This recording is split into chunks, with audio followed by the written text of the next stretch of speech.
What is up, everybody? My name is Josh and welcome back to the channel. As you can see, today we are inside of our kitchen. It's a super simple recipe, but this is probably one of the best meatloafs that I've ever had in my life. And I'm not just saying that to be biased because I'm making it. My mom used to make meatloaf all the time growing up. I've had various recipes. I've had it at restaurants. This particular recipe is really, really good for meatloaf. I can't wait to share it to you. Let's just jump into the show.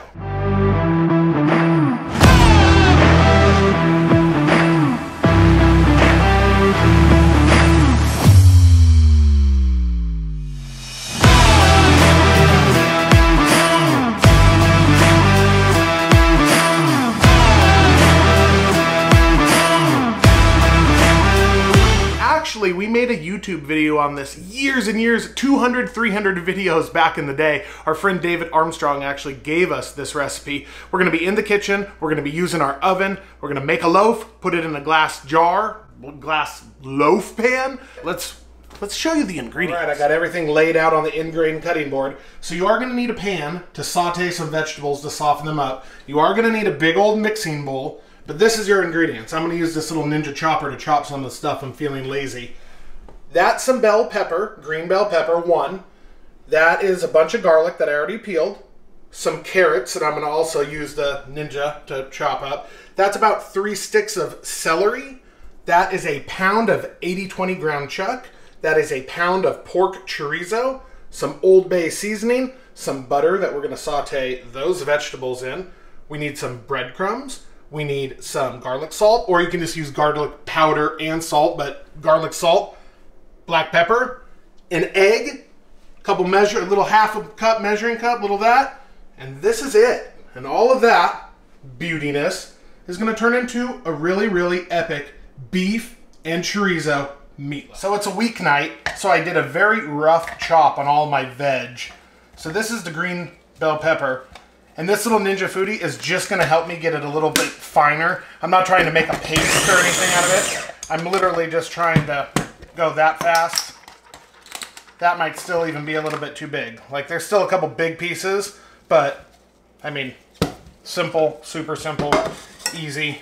And then I'll start working on my carrots because it's all going in the same mix. You get the idea. You could sit here and hand chop it by hand with a knife. And there's a link below, not only for all the ingredients and the directions, but any of this gear that you see, there's a link below.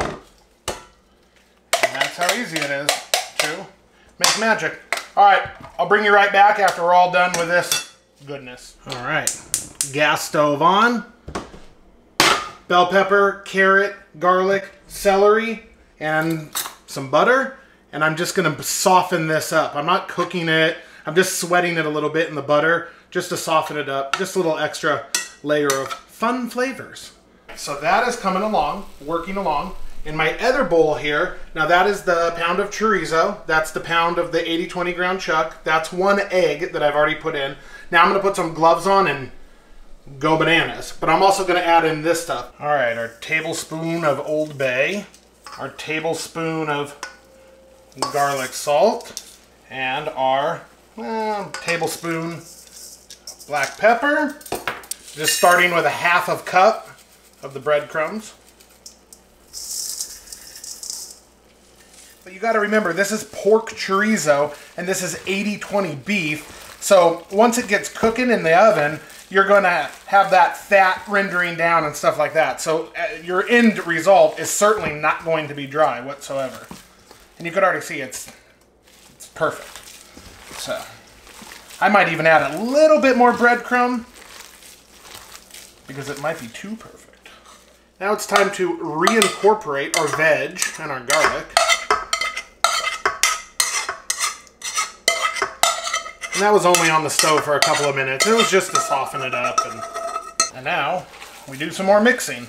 A little bit warm, but I don't even have a liner on under my gloves and I'm still okay.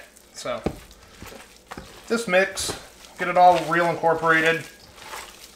Like I said, I am gonna add some more breadcrumbs in a minute. Just a little bit. All right. Not too shabby. should be perfect. As we're finishing up, we need to preheat our oven to 425.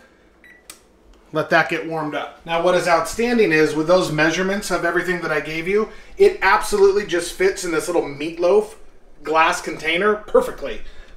Doesn't go over, perfect fit. I just smushed it down in there and it's awesome. Now that's ready to get covered with tinfoil.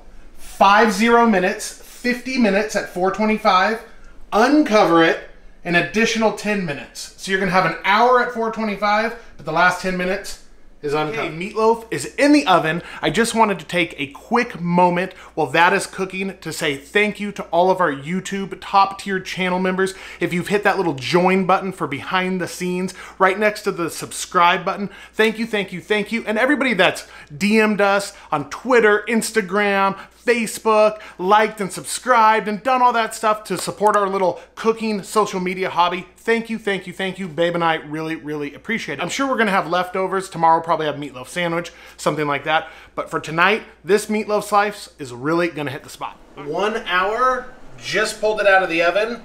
You can see it shrunk down a little bit. It got crispy on the top, leaving that tinfoil off the last 10 minutes. Probably could have even gone another a little bit, but I'm gonna let it cool down for a couple minutes, then we will slice into it. Put a 1 in the chat if you've missed Babe. Sorry, I've been working outside of the home, and Josh has been holding down the fort and being my personal cook. My personal chef. I'm excited. I love this meatloaf. We haven't had it in years. I didn't put ketchup on the top. That's like the controversy if you finish it with ketchup on the top. Should actually finish it with tater tots and ketchup. Oh boy, I'm not a tater totter. I'm a tater totter. And ketchuper. And ketchuper.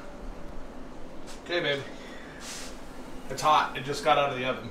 I know, this is the best meatloaf ever.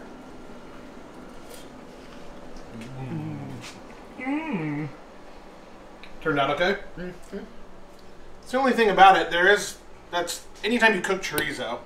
Pretty fatty. It is, yeah. But it is. It's a little fatty, but it's delicious. It's not a healthy meatloaf. It's not a healthy meatloaf, no. But it has celery, carrots, bell pepper, and garlic in it. Yeah. So it's healthy. Yeah, it's healthy. Yeah. Yeah. Drown it in chorizo juice and... Yeah. Yummy. It's really good. Let me just... Good job, babe. All right. There it is, folks. Make that meatloaf. I think you will not be disappointed. I know you won't. Yeah, it's really good. Oh, I steamed some broccoli there behind you. Oh, thank goodness. Yeah, there you go. That's healthy. A little spicy. Yeah? Yeah. Maybe you could whip up some box mashed potatoes. Heck yeah, let's make it a real meal. 1981. That's right. All right, we'll see you guys on the next one. Bye. Bye.